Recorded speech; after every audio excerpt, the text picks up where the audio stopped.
Les avantages de la sensibilité spirituelle. Shalom, peuple de Dieu, c'est très bien moi, votre humble serviteur, le prophète Jean-Pi Lomboté. Alors, excusez-moi, le Seigneur me met à cœur de partager avec vous ce petit thème, les avantages de la sensibilité spirituelle. En méditant sur ça, sur la sensibilité, je comprends que non, en ce temps de la fin, l'Église doit être prophétique. Ouais, parce que le prophétique, c'est le monde de Dieu. Le prophétique, c'est le monde du langage de Dieu. Lorsque Dieu veut nous transmettre un message, il passe par le prophétique. Et lorsqu'un homme veut percevoir les choses, nous percevons les choses par les 5 sens que le Seigneur a mis dans notre corps. Nous avons la vue, nous avons l'ouïe, nous avons l'odorat, nous avons le toucher, nous avons le goût. Et le prophétique aussi passe par ces 5 sens pour nous transmettre un message de la part du Seigneur. Il est à noter que non, Dieu a beaucoup de moyens, beaucoup de voies à nous transmettre des messages. Et dans tous les cas, il passe toujours par un sens. Et il est possible de voir avec les oreilles, il est possible d'entendre avec les yeux, il est possible de percevoir certaines choses, d'écouter même à travers le toucher. Ouais. Si vous voulez un exemple, j'ai eu un exemple, Habakkuk chapitre 2, la Bible dit « J'étais à mon poste, je me tenais, je regardais pour voir ce que l'Éternel allait me dire. » Il y a déjà un problème là. Il dit bien que non, je me tenais pour voir. Pour voir, je me tenais et je regardais pour entendre. Il y a un problème. Comment tu dis je me tenais pour regarder, je me tenais plutôt et je regardais. Et la suite tu dis que non pour entendre. Non, tu aurais plutôt dire je me tenais à mon poste, je regardais pour voir ce que l'Éternel allait me montrer. Mais Habakkuk dit, je me tenais à mon poste et je regardais pour entendre ce que l'Éternel allait me dire. Il est possible d'entendre avec les yeux. Dans la chambre haute, la Bible dit, des langues semblables à des langues de feu leur apparurent. Quand on dit apparurent, c'est-à-dire c'est la vision, c'est la vue. C'est-à-dire ils ont vu des langues. Mais on parle d'une langue, une langue qui ne se fait pas voir. On écoute. Il est possible de voir avec les oreilles. Il est possible d'entendre avec les yeux. Dieu a beaucoup de moyens pour nous transmettre un message. Et je crois que l'Église doit être prophétique en ce temps de la fin. Et je prie que le Seigneur puisse te donner la sensibilité de comprendre la voie ou le moyen que le Seigneur utilise pour te transmettre un message. Beaucoup de personnes échouent, beaucoup de personnes sont même tuées parce qu'ils ne comprennent pas. Lorsque le Seigneur les transmettait un message, ils ne comprenaient pas, ils ne détectaient pas c'était par quel sens. Ils pensaient que non, Dieu allait leur parler à travers les oreilles. Or, Dieu les transmettait un message, Dieu le parlait à travers la vue et ils ne comprenaient pas son nom. Et je prie que cela ne soit pas ton cas. Parlons des avantages de la sensibilité spirituelle. Je pense que quand je parle de la sensibilité, je suis en train de voir 3 personnes qui manifestent 3 sensibilités différentes. Et ces 3 personnes sont classées par catégorie. Et la première des catégories, Et je nomme ça, ou je surnomme ça Samson. J'appelle ça la catégorie Samson. La catégorie Samson, c'est une catégorie où la sensibilité est morte. C'est-à-dire les gens qui s'y retrouvent ont une sensibilité morte. On peut parler de la mort dès lors qu'il y avait la vie. On ne peut pas parler de la mort quand il n'y avait pas la vie. C'est-à-dire ce sont des personnes qui avaient autrefois une sensibilité spontanée, active. Mais chemin faisant, suite aux réalités, suite à certaines rencontres, leurs sensibilités sont mortes. Vous allez comprendre. Samson fait partie de cette catégorie. Parce qu'à un moment, au début de sa vie, c'était un homme qui était très sensible, qui détectait le plan de l'ennemi et qui contrecarrait le plan de l'ennemi. À lui seul, il pouvait tuer 3000 personnes. À lui seul, la sécurité de tout le peuple était assurée. Mais la Bible dit qu'il a fait une rencontre qui a tué sa sensibilité. Je parle de Delilah. Il a fait la rencontre de Delilah à Sorek. Et la rencontre de Delilah a fait en sorte que la sensibilité qu'avait Samson meurt. Je prie que le Seigneur t'épargne des mauvaises personnes qui pourront tuer ta sensibilité. La sensibilité est très importante, bien-aimé dans le Seigneur, dans la vie et dans la marche d'un enfant de Dieu. Jésus-Christ est en train de dire à Jérusalem, le moment viendra où tu seras environné, où il restera sur toi pierre sur pierre, ruine sur ruine.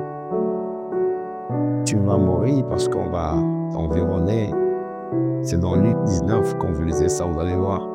Et à la fin, Jésus dit quoi? Jésus dit, on a fait tout ça, c'est parce que tu n'as pas su reconnaître le temps de ta visitation, le moment où tu as été visité.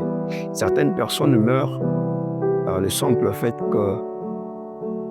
qu'ils ne reconnaissent pas le moment où ils sont visités. Je veux que tu ne sois pas catégorisé dans cette liste de gens qui ne reconnaissent pas le moment, qui ne détectent pas le temps où l'Éternel le visite. Samson, toi qui étais autrefois sensible, à cause des mauvaises rencontres, ta sensibilité est morte. Je prie que le Seigneur te parle des mauvaises rencontres. Ça peut ou ne pas être seulement un homme que tu auras comme époux, une femme que tu auras comme épouse. Ça peut être aussi des patrons dans le lieu de service. Ça peut être aussi des amis que nous rencontrons dans la vie. Ça peut être aussi des bailleurs. Ça peut être aussi des colocataires. Je prie dans tous les cas que le Seigneur te préserve, que le Seigneur t'épargne de mauvaises personnes et de mauvaises rencontres. Au nom de Jésus. Je prie que ta sensibilité ne soit pas catégorisée comme une sensibilité morte. Parce que lorsque tu as une sensibilité qui est morte, tu feras des prières, mais des prières de trop tard.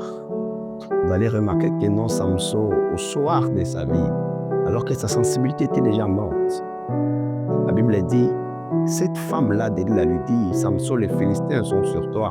Écoutez, Samson, je m'en tirerai comme les autres fois.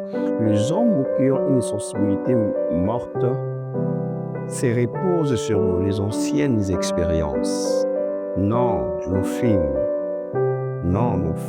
des prières, nous fîmes des intercesseurs, nous fîmes de bons prédicateurs. Ils se reposent sur les anciens succès. Or, c'est qu'ils oublient. Jésus dit à ses disciples, lorsque vous priez, dites, notre Père qui es aux cieux, que ton nom soit sanctifié, que ton règne vienne, que ta volonté soit faite sur la terre comme au ciel. Donne-nous aujourd'hui notre pain quotidien. Jésus dit notre pain quotidien. Pourquoi pas Jésus a dit seulement notre pain? Donne-nous aujourd'hui notre pain, c'est fini. Mais il précise, donne-nous aujourd'hui notre pain quotidien. C'est-à-dire, ce que nous avons mangé hier, c'était pour hier. Ce que nous allons manger aujourd'hui, c'est pour aujourd'hui. Ce qui veut dire, ne te repose pas sur les anciennes expériences. Le Dieu que tu as vu, tu utilisais hier puissamment, peut encore t'utiliser aujourd'hui plus qu'hier. Il dit, donne-nous aujourd'hui notre pain quotidien. C'est-à-dire pas le pain du lendemain, pas le pain qui viendra après, mais le pain d'aujourd'hui. Ce qui veut dire le pain de demain, c'est pour demain. Le pain d'aujourd'hui, c'est pour aujourd'hui. Le pain quotidien. Et ce sont des personnes qui vivent sur les anciennes expériences. Vous savez Dieu, vous savez nous quand on priait, vous savez nous on avait des groupes de prière, nous on avait des cellules de prière. Mais oui, vous êtes des Samson. Samson, autrefois tu étais fort, autrefois tu étais sensible. Mais où est partie ta force? Les Philistins sont sur toi. Et écoutez la réponse de Samson. Je m'en tirerai comme les autres fois. Donc, il s'est référé des anciennes expériences. Or, c'était une grosse erreur. La Bible dit, on l'a crevé les yeux. Et vous allez voir, à la fin, il fait une prière de trop tard. Bien qu'il ait réussi le pouvoir de tuer tous les Philistins qui étaient là, mais lui-même aussi était mort. Pourquoi? Suite à une sensibilité qui était morte à cause de mauvaises rencontres. Que le Seigneur t'en préserve. La deuxième sensibilité, c'est une sensibilité que j'appelle sensibilité Pierre. Une sensibilité qui est lente. Tu as la sensibilité, mais tu es trop lent pour comprendre que non, c'est le moment de ta visitation. Pour comprendre que non, c'est Dieu qui te parle. Pour comprendre que non, c'est Dieu qui a décidé sur ton sort. La Bible est stupide quand vous lisez Actes des Apôtres, chapitre 12. Vous allez lire, vous allez comprendre comment on a arrêté Jacques. Premièrement, on l'a tué, on l'a décapité. Hérode est revenu encore pour mettre la main sur Pierre. La Bible dit alors que l'Église priait pour Pierre. Pierre en prison, au verset 5, l'Église priait là-bas. Mais déjà en prison, quand l'Église priait, Pierre a commencé de vivre la visitation divine. Au verset 5, la visitation divine a commencé. L'ange est apparu dans la prison. L'ange a réveillé Pierre même en le frappant. Est-ce que pour réveiller quelqu'un, il faut le frapper? C'est ça la question. On peut les secouer, on peut les bouger. Les frapper, c'est aller trop loin. Mais la Bible utilise l'expression frapper. Les frappant à côté. Vous allez remarquer, dès le moment où Pierre a commencé à être visité, au verset 5, vous allez comprendre que non, Pierre s'est rendu compte que non, ce qu'il voyait là, ce n'était pas un rêve, au verset 11. Donc, ce sont des personnes, pour qu'ils comprennent que non, c'est Dieu, il leur faut du temps. Il faut prendre du temps. Il y a de ces personnes dans les églises, il y a de ces personnes dans la société des chrétiens. Tu leur dis, mon frère,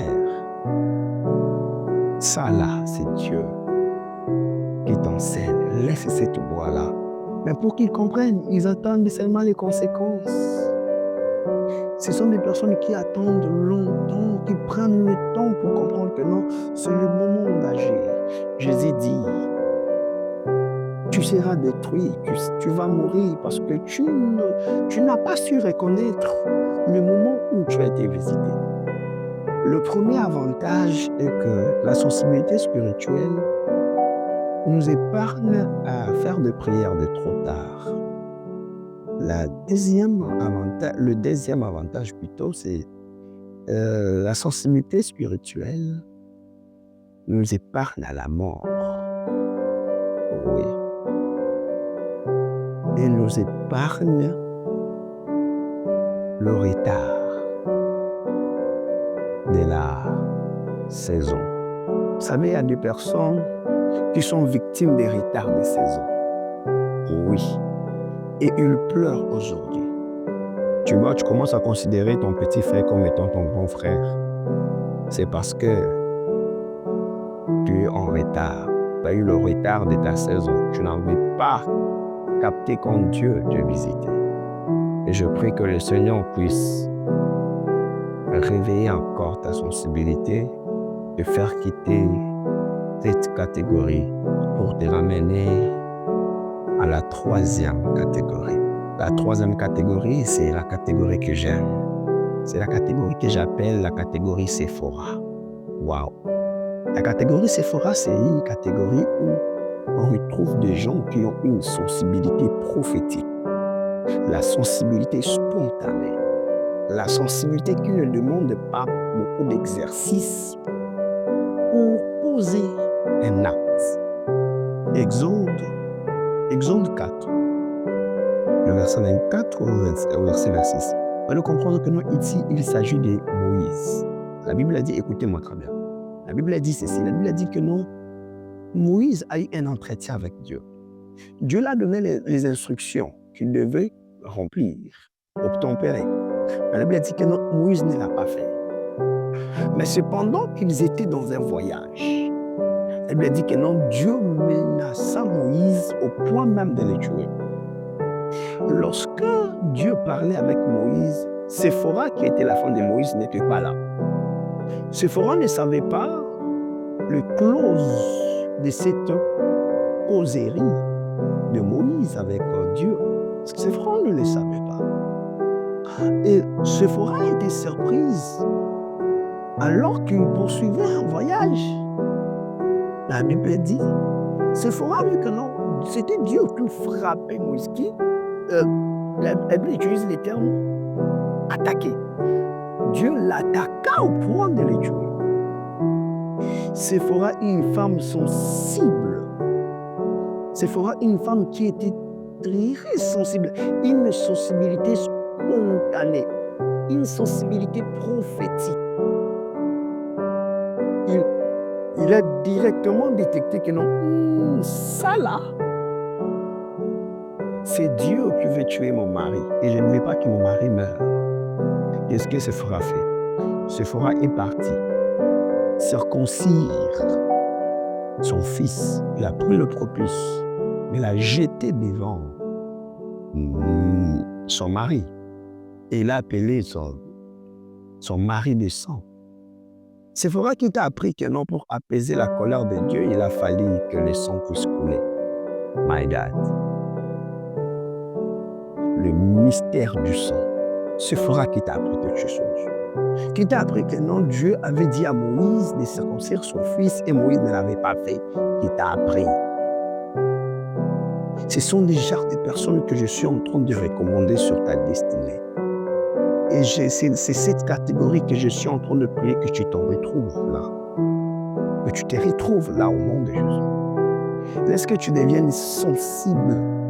Que tu puisses avoir cette sensibilité prophétique spontanée. De comprendre quand ça ne va pas dans ta vie. De comprendre lorsque ta maison est visitée maléfiquement. De comprendre lorsqu'il y a un ça ne va pas dans ton corps. De comprendre lorsqu'il y a un ça ne va pas au travail. De comprendre lorsque le diable veut te détruire. Et de très bien agir. Je prie au nom de Jésus que le Seigneur t'accorde ces genres de sensibilité afin de ne pas rater la visitation divine, afin de ne pas passer à côté de la bénédiction de l'Éternel.